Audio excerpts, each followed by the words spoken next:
and welcome to the tutorial covering creating your deal room on Krisp. If you've just set up your account, you'll have a notification here saying set up a deal room.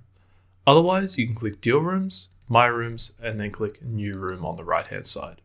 From here, it'll have a preset of capital raise. Here we'll just turn on all the features and click Next. We'll then fill in the relevant information and just move through these screens. Just make sure that you change the region to the region you're raising in. Fill in how much you're looking to raise.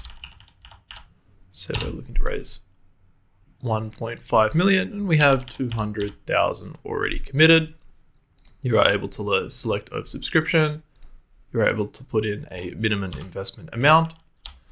And then you can also choose your application form type. Krisp is able to generate for you an IM digital form for investors to fill out. If you have your own document that you're using to raise, you can simply click custom form document and upload it.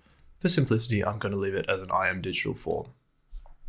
And we'll just fill in price per share as well.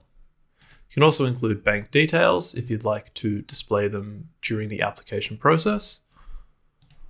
And you can also include your privacy settings. We certainly suggest to have your room listed in the marketplace and also have your overview tab displayed to users that do not have access to your deal room as a whole, but we'll cover this later in another tutorial. The other privacy settings will relate to your where you are in your raise. The earlier you are in your raise, the less visible you should have in your privacy settings. It will automatically create our deal room. Now that Krisp has generated our deal room, we can go ahead and upload our logo.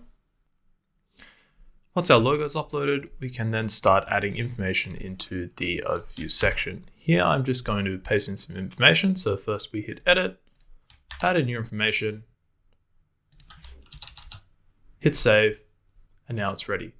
At a minimum, we suggest including information in the overview, problem solution, market opportunity, competitive advantage, highlights and milestones, current and future projects, investment offering, and use of funds. That's a great start for investors to get to know your opportunity and build credibility on your business. Thank you.